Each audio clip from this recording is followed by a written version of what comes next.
यत्र तिष्ठामि नारद, मैं वहां रहता हूं जहां मेरे भगत प्रेम से मेरा गान करते हैं। नाहम बसामि बैकुंठे योगी नाम हृदय न चा, मैं बैकुंठ में नहीं रहता। लोग कहते कि जहां भगवान होते हैं वहीं बैकुंठ हो जाता है, भगवान जहां होते हैं वहीं बैकुंठ चल के आ जाता है। ऐसे भगवान की कथा और जहां कीर्तन होता है बैकुंठ वहां चल के आ जाता है। इंद्र को इस बात का बहुत गर्व था, गर्व टूट गया तो गुस्सा आ गया इंद्र को। कहते हैं कि जब इच्छा नहीं पूरी होती है तो क्रोध आ जाता है। इंद्र की इच्छा पूरी नहीं हुई, क्रोध आ गया। इंद्र ने संवर्तक मेघों को आज्ञा दे दी, ऐ मेघों जाओ पूरे ब्रज को जलमग्न कर दो, डुबो दो पानी में। जैसे आज्ञा मिली देवराज इंद्र की, सारे मेघ बिल्कुल रेड अलर्ट,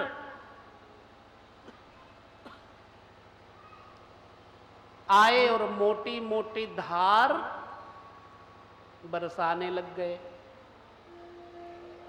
भगवान कृष्ण के पास गोप ग्वाल और ब्रजनारियां सब आई, गोविंद रक्षा करो।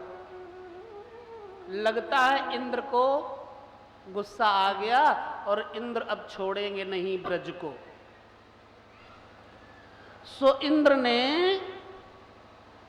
अब इस ब्रज को डुबो देना है, गोविंद आप कृपा करो। गोविंद ने कहा, हे ब्रजवासियों चिंता न करो, मैं जैसा कहता हूं वैसा करो। गोविंद के कहने के अनुसार सबने हाथ खड़ा कर दिया कि हे गोविंद हम वही करेंगे जो आप कहोगे। कहा, भगवान कृष्ण कहते हैं कि मेरा रहस्य भक्तों के आगे खुल न जाए। इंसान तो भगवान बनने की कोशिश करता है, ड्रामे करता है। भगवान ऐसे हैं जो ड्रामा नहीं करते, अपने प्रभुत्व को छुपाए रहते हैं। भगवान ने सोचा कि अगर मैंने कह दिया कि मैं उठा लूंगा गोवर्धन को, तो ब्रजवासियों को मेरे प्रभुत्व का पता लग जाएगा। भगवान कृष्ण ने कहा, चलो गोवर्धन गिरिराज जी की शरण में और उन्हीं का कीर्तन करो सब लोग। गोवर्धन गिरधारी सुध लीजे हमारी, गोवर्धन गिरधारी सुध लीजे हमारी, गिरधारी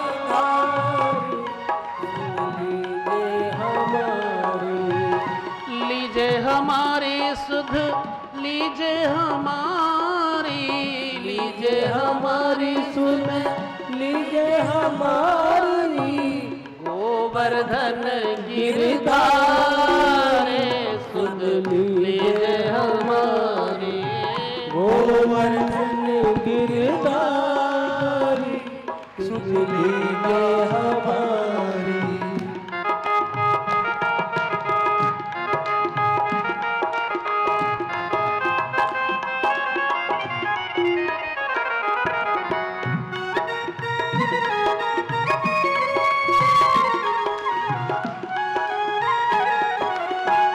भगवान ने गोवर्धन का मान बढ़ाने के लिए युक्ति बनाई। ये गोवर्धन पर्वत कौन है? रामावतार में भालू बानर नल नील को पत्थर काट काट कर देते थे। नल नील उन पत्थरों को हाथ लगा देते और पुल बन रहा था। तो हनुमान जी ने सोचा कि ये सब छोटे छोटे पत्थर ला करके दे रहे हैं, बहुत टाइम लगेगा, एक पर्वत उठा लूं मैं। तो हनुमान जी तो पहुंच गए त्रिकूट और वहां से गोवर्धन पहाड़ उठा लाए। और भगवान ने हनुमान जी को अहंकार युक्त समझ लिया। छोटे छोटे भालू बानरों को मान देने के लिए भगवान ने हनुमान का मान मर्दन किया। हनुमान जी जब आए तो बड़ा सा पहाड़ लेकर के,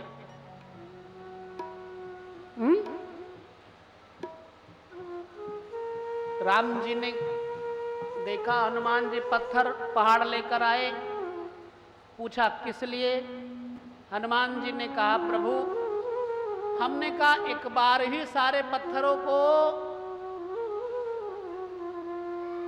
ला करके रख दिया जाए, सारे पत्थरों का समूह ले आए हम, और इधर पुल बन गया था। राम जी से हनुमान जी ने कहा प्रभु पुल तो बन गया। हनुमान जी ने कहा अब इसका क्या करूं? गोवर्धन पर्वत रोने लग गया कि मुझे आप वहां से उठा लाए, ना मैं वहां का रहा ना मैं यहां का रहा। राम जी बिना कारण किसी को हाथ नहीं लगाते, बिना तपस्या के किसी को स्पर्श नहीं करते। राम जी ने कहा हनुमान जी गोवर्धन को कह दो और गोवर्धन को जाकर ब्रज में स्थापित कर दो। जब मेरा द्वापर में अवतार होगा तब मैं 1 मिनट तो क्या 7 दिन तक इस गोवर्धन को अपनी उंगली पर रखे रहूंगा। सो वही कारण से हनुमान जी गोवर्धन वहां रख दिए। आज भगवान कृष्ण ने गोवर्धन पर कृपा की, स्वयं भगवान गोवर्धन बने हैं, गोवर्धन में शक्ति बने हैं और गए उखाड़ लिया पर्वत, उठा करके अपनी उंगली पर रख लिया। बोले गिरिराज जी महाराज की जय। सारे ब्रजवासियों से कहा कि अपना अपना गोधन, गाय बछड़े दही दूध छकड़े सब ला करके इसी के नीचे रख दो और तुम सब लोग सुरक्षित रहोगे। भगवान ने जब ऐसा कहा तो सारे ब्रजवासी आए, उसी पर्वत के नीचे बैठ गए और इंद्र बरसाते रहे, बरसात मोटी मोटी धार गिराते रहे। मैया यशोदा ने कहा गोपियों देखो मेरे लाला को खिलाया गया माखन दही दूध आज काम आ रहा है, तुम सब उलाहना देती थी। आज मेरे लाला ने सबका कर्ज उतार दिया। यशोदा मैया कहती हैं कि अरे तुम लोगों ने भी तो माखन खाया था साथ साथ में। ग्वाल बालों से कहा, ग्वाल बालों ने कहा फिर? यशोदा मैया ने कहा जाकर के हाथ बटाओ। सारे ग्वाल बाल आए। मनसुखा ने कहा भैया कन्हैया तू थक गया होगा, आज 6 रोज हो गए तू ना तो कुछ खाया न पिया, एक उंगली पर पर्वत लेकर खड़ा है, तो तू ऐसा कर कुछ देर आराम कर ले और हम लोग पर्वत उठा लेते हैं। कन्हैया ने कहा ठीक है भैया। अब सारे ग्वाल वालों ने अपनी अपनी सोटी पकड़ी और पहाड़ में लगाया। कन्हैया ने पूछा, तुम लोगों ने थाम लिया? ग्वाल बालों ने कहा, कन्हैया थाम लिया, अब तू अपनी उंगली नीचे कर ले, विश्राम कर ले।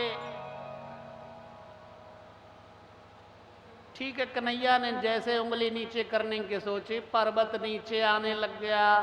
सब चिल्ला उठे, आश्रय दो गोविंद, ये पर्वत हमारे बस का नहीं है, ये तो तुम्ही ने उठाया हुआ था। हम लोग क्या करते हैं, भगवान की बनाई हुई चीजों में अपनी अपनी टांग अड़ाते हैं और भगवान को कोसते भी रहते हैं। ये नहीं जानते कि भगवान की हम पर कितनी उदार कृपा है, कितने विशिष्ट कृपा है।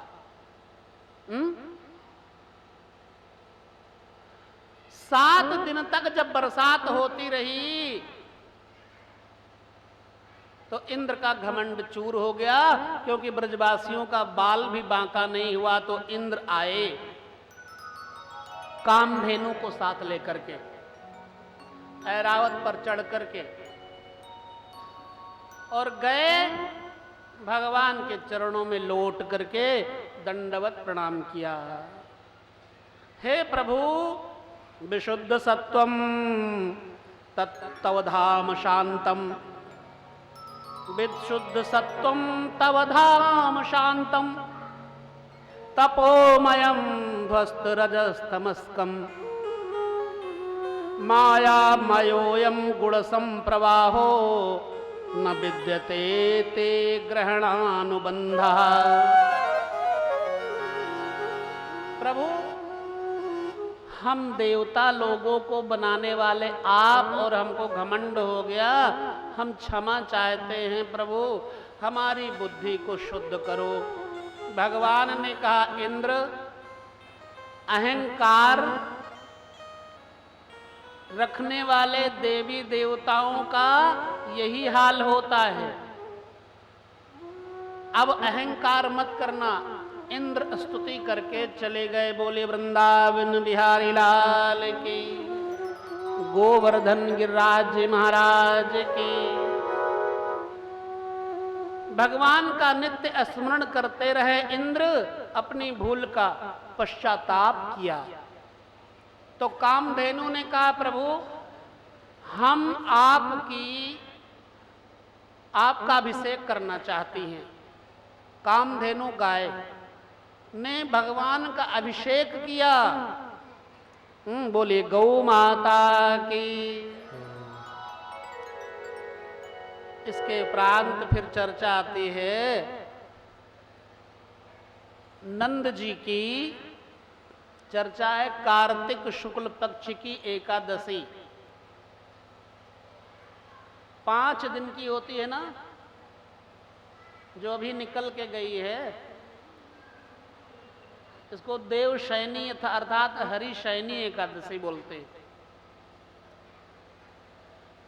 इसमें भीष्म पंचक लगते हैं और 5 दिन तक एकादशी का महत्व माना जाता है।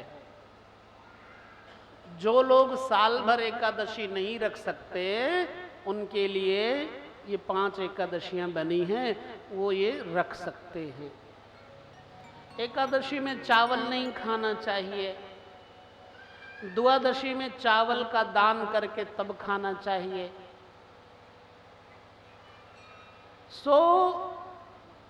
एकादशी का व्रत करने का मतलब कि रात में 12 बजे तक जागरण करना चाहिए, कथा से कुछ मिलना भी चाहिए।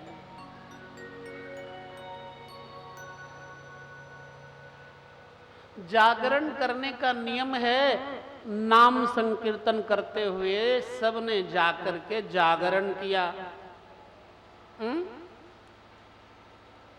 और द्वादशी तिथि लगने पर नंद बाबा ने जमुना जी में प्रवेश किया और जमुना जी में 3 बजे से पहले प्रवेश कर लिया। 11 बजे से 3 बजे तक आसुरी बेला होती है। रात्रि को 11 से 3 तक आसुरी बेला होती है। सभी माताओं से, भाइयों से जो बैठे हैं, बंधुओं से निवेदन है कि एक नियम तो पक्का ले लो कि 11 बजे के बाद भोजन नहीं करना। ये संकल्प ले लो। ले सको तो ले लो, ना ले लो तो आप सुखी रहो, हम तो आशीर्वाद ही देंगे। लेकिन कहते हैं कि जो अपने सिर पर ईंट मारेगा तो सिर किसका फूटेगा?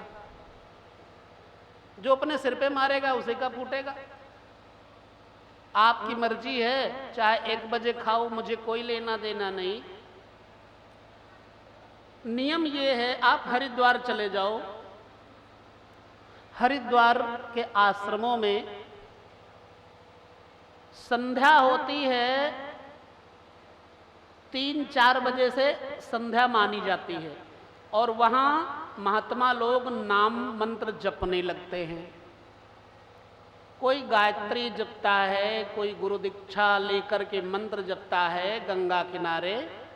और आश्रमों में अधिक से अधिक 8 बजे तक भोजन हो जाता है। ये तो आश्रमों की बात हम बता रहे हैं। बाकी के लोग जो जाते हैं उनको 9 बजे तक भोजन मिल जाता है।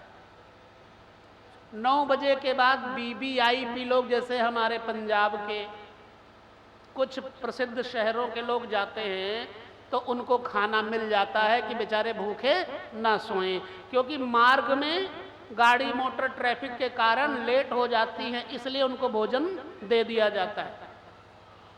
लेकिन अगर आप वहाँ सत्र लेकर के आश्रम में रहो 7 दिन, 11 दिन, 21 दिन, 40 दिन, तो आपको भोजन नियम पर मिलेगा। सूर्य की रश्मियां, सूर्य की किरणें जब तक धरा पर रहती तब तक भोजन पचने की शक्ति रहती है। जब सूर्य अस्त हो जाते हैं तो भोजन पचने की शक्ति कम हो जाती है। कई लोग तो रात में डकर के खाते हैं, वो भी 11-12 बजे खाते हैं, और लेटे तो खाना पचा नहीं, इधर 2-4 करवट, उधर 2-4 करवट। शहरी जीवन के बारे में बता रहा हूं। इधर करवट लिया, उधर करवट लिया, जिंदगी नरक में बना लेते, अपने हाथ से ही घुटने खराब कर लेते। ध्यान से सुन रहे हो ना? ये प्रकरण है कथा में, इसलिए बता रहा हूं, नहीं तो फिर मैं ना बताऊं। तो 11 बजे से 3 बजे तक का टाइम भोजन के लिए युक्त नहीं है। मजबूरी आए तो दूध ले लो। 3 बजे के बाद फिर ब्रह्म मुहूर्त लग जाता है। 2 घंटे तक ब्रह्म मुहूर्त का समय होता है। उसमें भजन साधन करना चाहिए। साधु महात्मा, सन्यासी लोग, जब संसार के लोग सो जाते हैं तो महात्मा लोग जाग करके नाम जपते हैं। और गृहस्थी 3-4 बजे यहां पर सोते हैं। रात को 3-4 बजे से पहले नहीं सोते, तो सुबह 10 बजे और 11 बजे उठते सो करके। जब सुबह 10-11 बजे सोकर उठेंगे तो फिर क्या होगा, खुद ही जान लो कि उनको लक्ष्मी, यश, कीर्ति और स्वास्थ्य से वंचित रहना पड़ेगा। उनके पास ये चीजें नहीं होंगी। अगर होंगी भी माता पिता की कमाई हुई तो धीरे धीरे चली जाएंगी, एक एक करके। तो एकादशी वाले दिन दिवाली ना मनाया जाए। अब दिवाली में एकादशी कभी आती नहीं, क्योंकि दिवाली कब होती है? अमावस को। इसका मतलब क्या है कि एकादशी का मतलब ये नहीं कि चाट पकौड़े खा करके एकादशी रखी जाए। द्वादशी लगने तक कीर्तन करना चाहिए।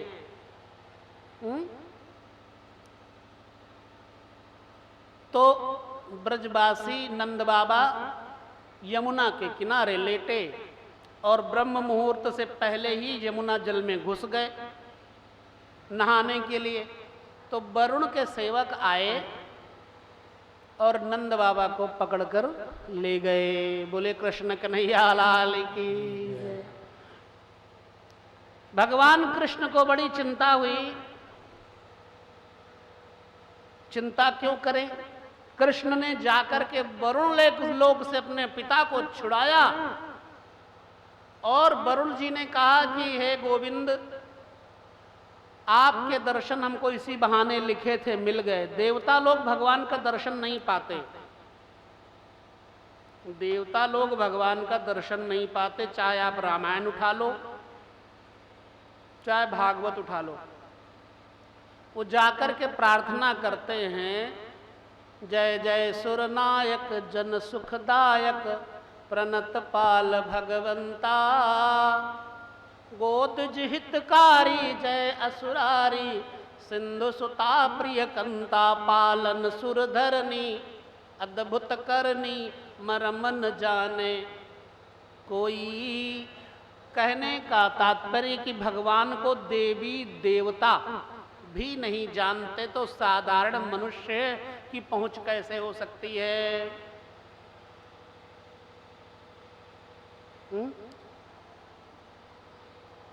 वरुण ने कहा, नाथ आपके दर्शनों की अभिलाषा थी, वैसे गलती मेरे अनुचरों की, मेरे सेवकों ने गलती से नंद बाबा को पकड़ लिया, सो नंद बाबा को आदर समेत विदा किया।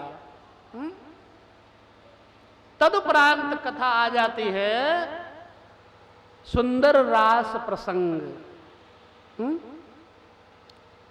और रास लीला है बड़ी दिव्य। रास में 5 अध्याय हैं। रास पंचाध्यायी भागवत में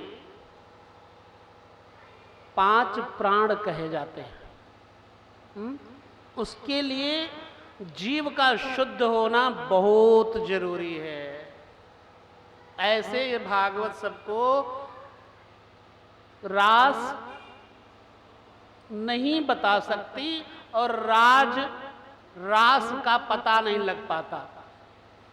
आइए उसके लिए हम लोग थोड़ा सा प्रयास करें। गोपियां भगवान भगवती देवी कात्यायनी का व्रत करती थी।